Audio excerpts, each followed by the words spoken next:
Welcome back to another episode of the Sports Card Dad. It's the Pick Six podcast YouTube show. We are back. Myself, DPZ. We missed last week, and I missed you, man. I hope that you're doing all right. How are things going? Missed you too, buddy. I mean, I think we joke about this offline, but we communicate a lot between the shows, text, and we we send each other funny Instagram stories. I think there's like this weird, not this weird, but this pretty cool like. And it only works if you are kind of the same person. You think the same things are funny and have the same sense of humor. Then it's really great because then you can just kind of keep trying to find the next nugget of gold, funny thing that. And it's usually really weird, crazy stuff that I probably don't want to talk about on this. That's the funny part. We're always trying to out weird each other with reels or whatever. It's awesome. I think that's one of the best parts, honestly. And that's something to think of. Something I would like to say. Obviously, we've got a very divided country. There's a lot of there's a lot of tension in our world right now, and there pretty much always has been, but it's really ramped up right now, and it's good to laugh. I find it important to spend at least an hour of your day, not maybe just a full hour in one time, but just take breaks throughout the day and watch funny videos, watch some stand-up comedians or comedy, a funny movie with it's important in my opinion to take time to laugh because it's really healthy for you to laugh. And it just makes your day better. My days have been so much better since I stopped, watching that, political content, and I started just watching funny stuff. And it makes me think of, I know you've seen this guy because I've sent you the stuff, and I think you've sent me one, but Chit on IG. He's amazing. I mean, what's funny is I don't think it's based on I don't think it's like a TV show. I think it's literally just like an IG account that came up with this like skit. And it's basically it's like The Office. Like The Office, yeah. It's really like The Office a lot. And then I did see on TV now there's The Paper. There's some sort of like sequel to The Office that's on there or prequel or some sort of adjacent show to it. I was like, oh, that sounds interesting. So I got to check that out. But this idiot Chit. Yeah, I mean, I could sit there and watch Chit for like 10, 15 minutes. Just hilarious. So is there a black person in here? Is there a black person in here? Excuse me? Like, is there a black person here? Excuse me? Yeah. There's the black purse. I found it. The actual purse. He's so funny. I like your haircut, Laura. Yeah, he's actually I kind of feel like that's the beginning of something. It's one of those things where you're like, this is going to turn into something. I'll be interested. I'm interested to see how that grows and turns into maybe something funny. Maybe a show. Maybe it gets picked up by Netflix or something. Could you imagine? Yeah, could you imagine if you did like high production, like BSing with your friends type thing, and it turns into like a TV show? Because he's so that character is extremely popular on there. I mean, it gets incredible engagement. I mean, it's wild. That's how those things happen, man. So it's been a minute, but one of the things we're trying to figure out what to talk about today, and outside of Chit, and now we're talking about Chit. I literally felt like just press record us and let's see what comes out, because usually when we do that, it's fun. You never know. But thanks for tuning in and listening to my stupid butt talk. I know Dustin's awesome and he's got all kinds of great things to say, and you guys are really here for him, but I appreciate tagging along on the ride here. You guys are awesome, and all the engagement on our videos is a lot of fun too. So I just want to say that out. Now that we're all good vibes here, have all these good vibes going. One thing I was looking at, because I think right now, if you think about how popular sports car, the market's so hot, and you see all these different records are being broken for cards, but then something happens where is it settling? Is it correcting? You see certain cards maybe plateau. I think the cards that are doing that, based off the research I've done on the cards anyway, a lot of them are cards that have been selling a lot. So basically you have this big market run. It brings out all the copies. Everybody's selling their card now. It's pop 56, but it doesn't matter because all 56 are literally hitting the market. So, it kind of kills it, right? It's the cards that never show up that are now getting brought out into the market, which is exciting to me. That's the stuff I think is going to be the next layer of this market, this bull market, this strong market. It's going to be these cards that are getting snuffed out of collections because of the activity, the records that are being broken. People are like, oh crap, I got this. I wasn't going to sell this, but man, this is running so hot. I might as well put it out there. Or people going, you've watched Cajun recently. He's like, I'm going to get down to 23 cards. I'm going to, take advantage of this market this time around. I didn't take advantage of it in 2021. So you got people like that are like, I don't want to lose out or miss out. You got all the goofballs like me that change my mind every 5 minutes. I know you guys will give me crap about that, which is fine. It is what it is. I'll take it. I am that guy. I change my mind. Speaking of what you just said too, Dennis, I think it was P. Ryan Collection or somebody on IG posted one of those Mega Cracks messy PSA 10s, the one that just sold for what, like 1.1 or 1.2 million. It broke some sort of a record. Mm-hmm. Well, there was another one, to your point. Now it brings out the others. Like, it's like, oh, damn, that's $1 million card. And then there was a second one that sold for like 950,000 or 975. It was still a huge number, but I think that his point was, I think it was P. Ryan. I can't remember who it was, but it was somebody, and like a big time buyer, high net worth buyer of cards. But basically making the point of like, nobody reports on that second sale that goes for less. You know, everybody will come in and say like, oh, look at this huge, Mega Crack sale. But then like, they don't follow up. Like, there's another sale that just happened that was a couple $100,000 less. So I thought that was just kind of interesting, and I think it's true. Yeah, I think it's, if you're the guy setting the record price, like I know there's a couple cards where I've set the high price on that card, Michael Jordan anyway. I'm not going to sell that one now because I'm sure it's going to go down a little bit, but I'm sure it will over at the end of the day, because I've kind of whittled the MJs down too to a certain number. I kind of have like, okay, I want to keep just these, and there's a couple that I've set the high price. I'm like, okay, but I'm going to wait it out, because if the ones that don't sell very often, I have a pretty good chance of not being, and someone else will pay a little bit more, and then I'll officially not be the high.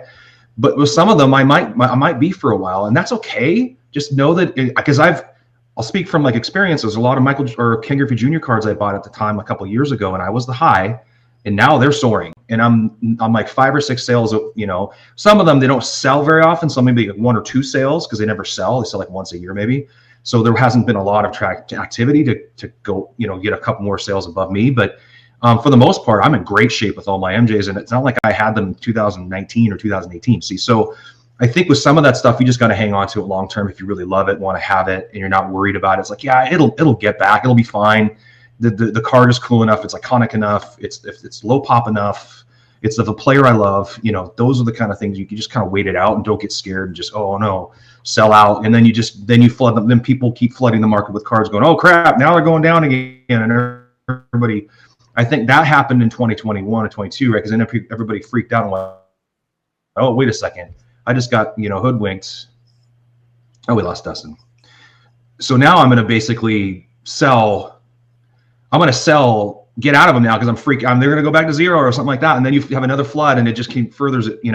That behavior then drives the price even further down. But it's true. The second sale, that sale after, doesn't get reported enough, and I think people want to focus on the good news, right? But if they sell so close together, that's inevitable to happen. I mean, it's just that's the problem with the bull market. You're going to get cards coming out, and there are going to be a lot of them, and you're going to have a couple at the same time. I'm trying to time it out with some of my stuff. I'm like, dang it. Of course, I'm going to see 2 more this week in Fanatics Collect and going on for auction. That doesn't help me. Actually, always hurts you, right? But it's hard to tell. You're not going to know. You can't know what everybody's submitting, right? So, I can work with Nick at Wharf and go, hey, maybe hold off on this one for this week because there's already one in there for sale. But then there's no guarantee the next week the same thing isn't going to happen, right? So it's kind of like a back and forth. But I think that the what's cool about my overall point is what's cool about this change is that it's bringing out some really cool cards.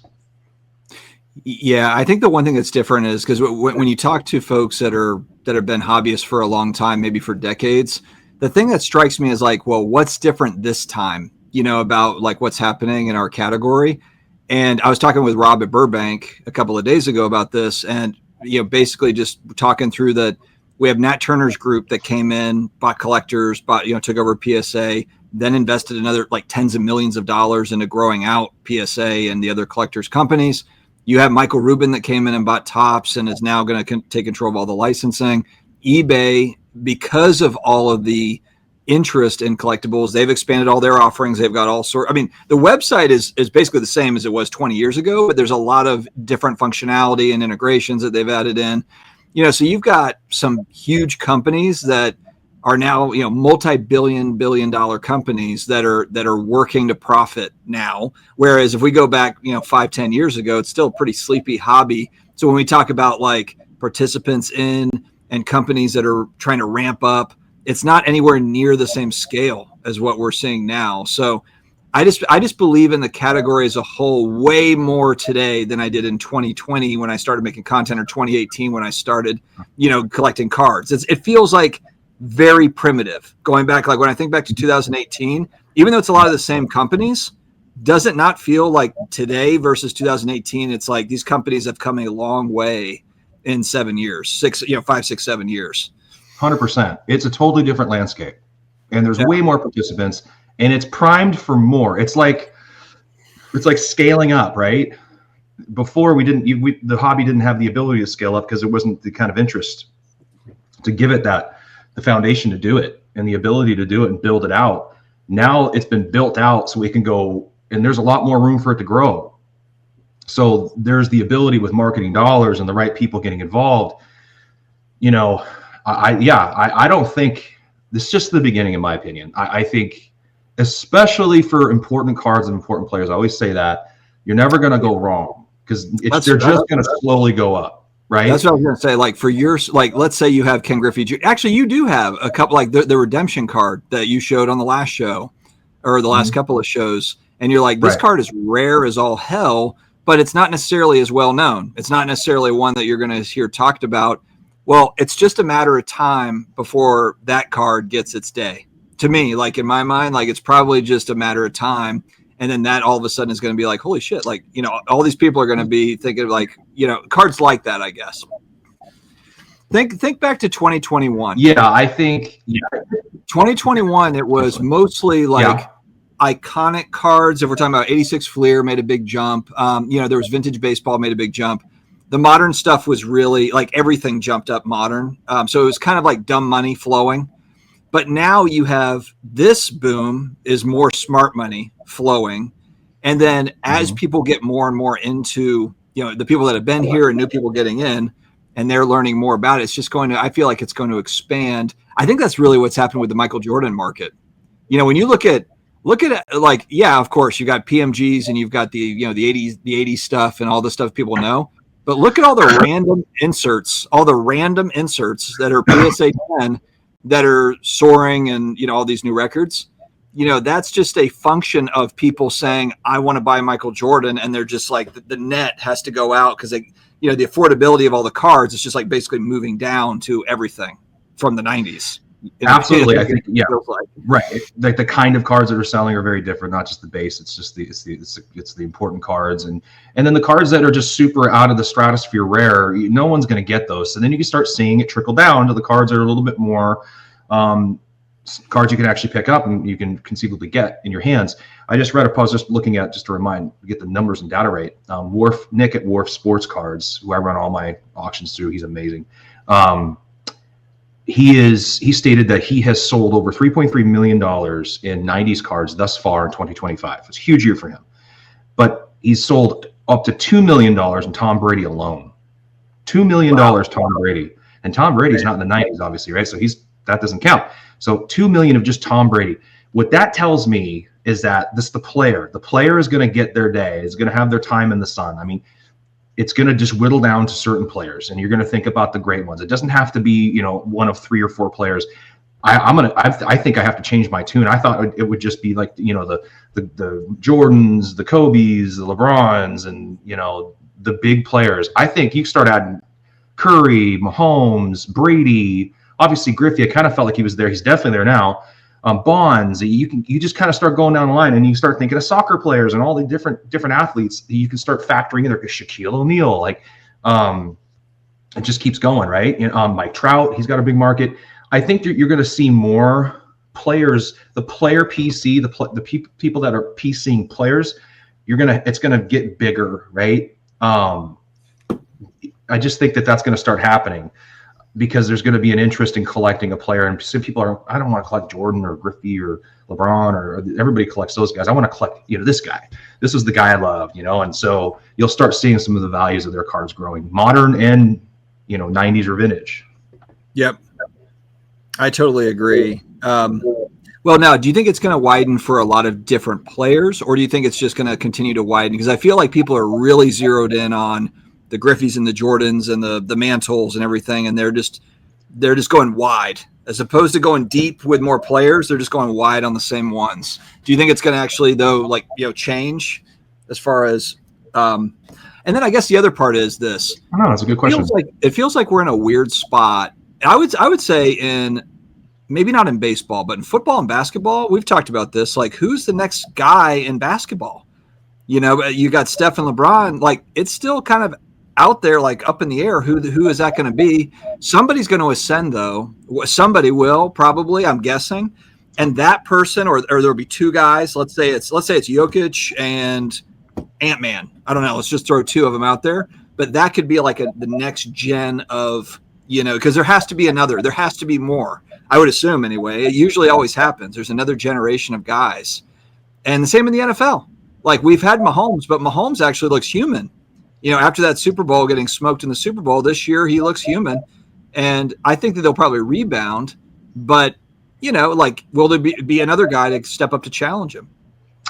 I don't know. I mean, to have a transcendent star like a Kobe or a LeBron or a Curry, I don't know if Jokic or Ant-Man. I mean, Jokic he's a more global figure, so that kind of, you have that going for him. I think of him more than even of Ant-Man. I think that I wonder if we haven't seen that person yet. You know what's weird about the NBA? It feels like if you look at Kobe and Jordan, let's just use those two, they had a fire. They had like a insane competitive fire. I wouldn't even say that LeBron has it.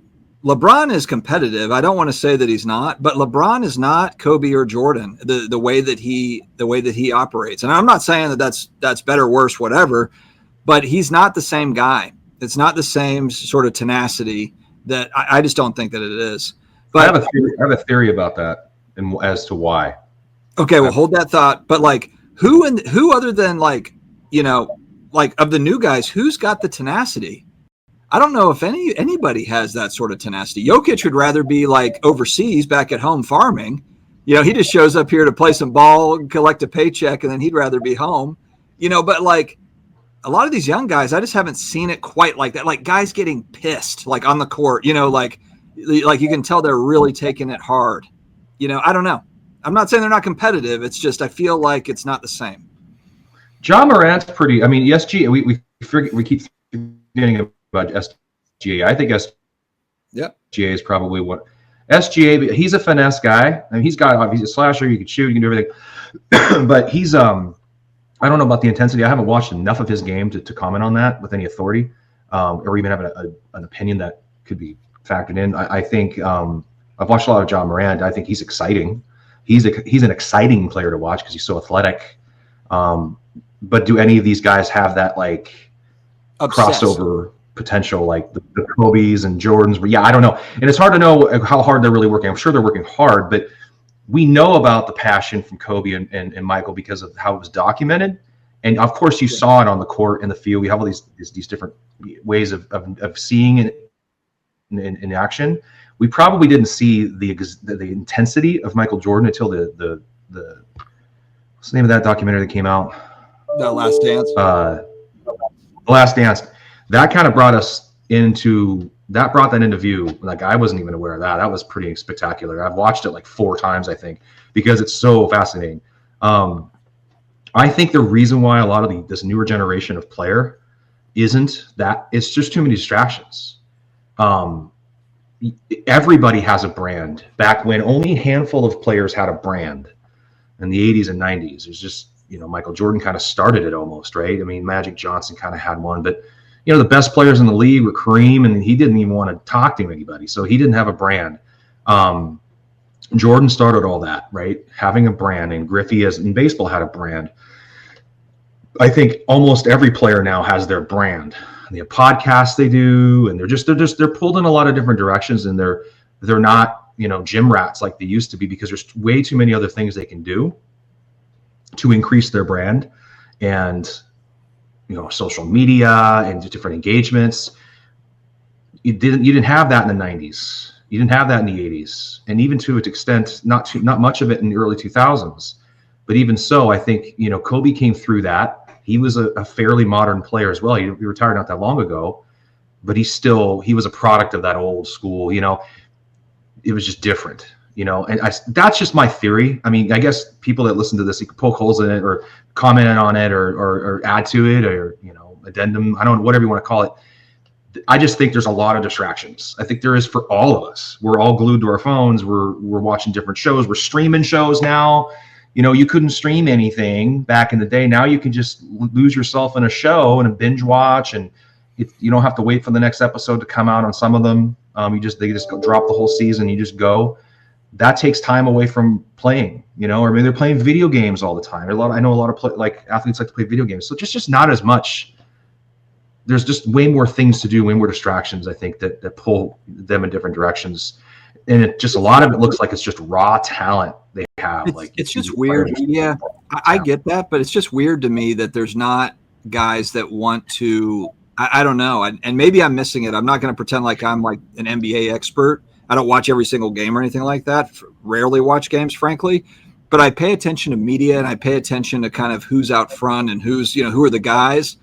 And I just don't see anybody ascending with the same sort of fire.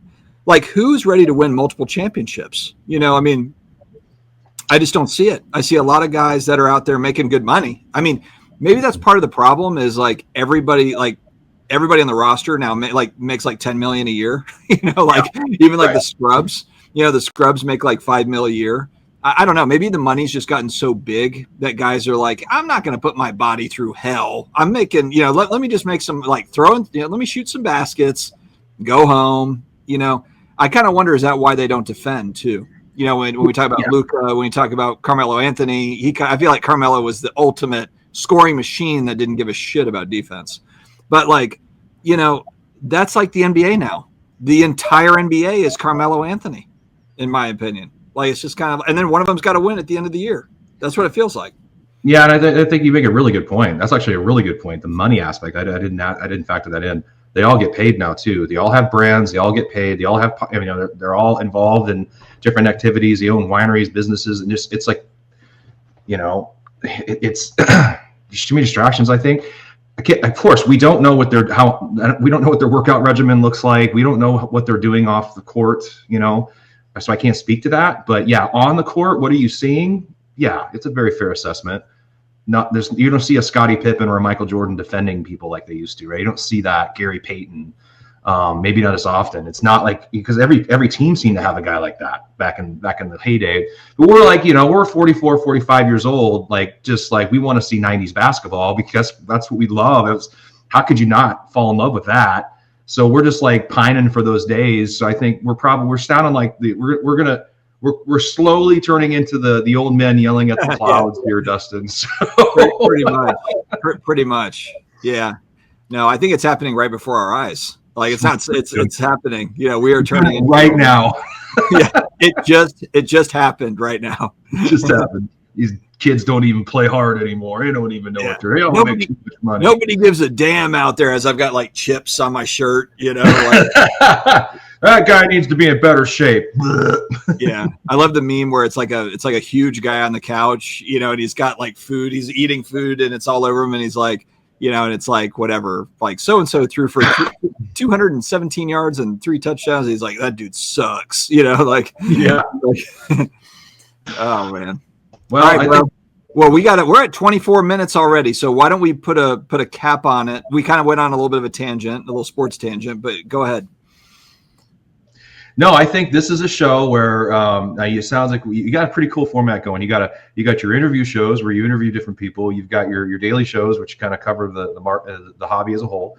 And then you got this show that just does everything else. It's like a one-off. It's literally like a podcast, YouTube show, but it really, really feels like a podcast because we kind of Joe Rogan it up here a little bit and just start talking about random things and just spiel off and go. And honestly, as a fan of Joe Rogan's podcast, because they're pretty interesting to listen to, it doesn't bother me at all. It's a pretty cool format, and it's actually pretty popular these days. Not to say that we're anything like that, but I like that style. I like just letting it free flow. And so hopefully you guys don't feel like this is a big fat waste of time. Of course, if you do, you probably just won't watch it, but we appreciate those that you do. Another sign of my age is right when I got on, I told Dennis how my day started with my first trip to the dermatologist. I think that when you start talking about health stuff, that's when you know. Because anytime you hang around people that are in their 60s, 70s, 80s, whatever, it's always about medications or operations coming up or whatever. It's always about health-related stuff. So here we are. We've entered into that era of our life, I guess. And Dustin's going to go take a nap after the episode too. We talked about that as well. Another old man thing. Yeah, it's been a week. It's happening before your eyes, everybody. We are old now. All right, buddy. The card market, it's getting wider, maybe a little bit deeper, but it's getting wider. I think that's what we have assessed. It's just the beginning, everybody. We're only in the second inning. Is that what everybody was saying in 2021? What inning is it? It's the second inning. We never, ever leave the second inning. It's the first period. I'm going to go with the hockey analogy. Yeah, it's the second inning, but we're going to go into extra innings, like 20 innings, man. It's going to be crazy. Now, all right, guys. Have fun out there. Keep on going. We'll talk to you later. Take care.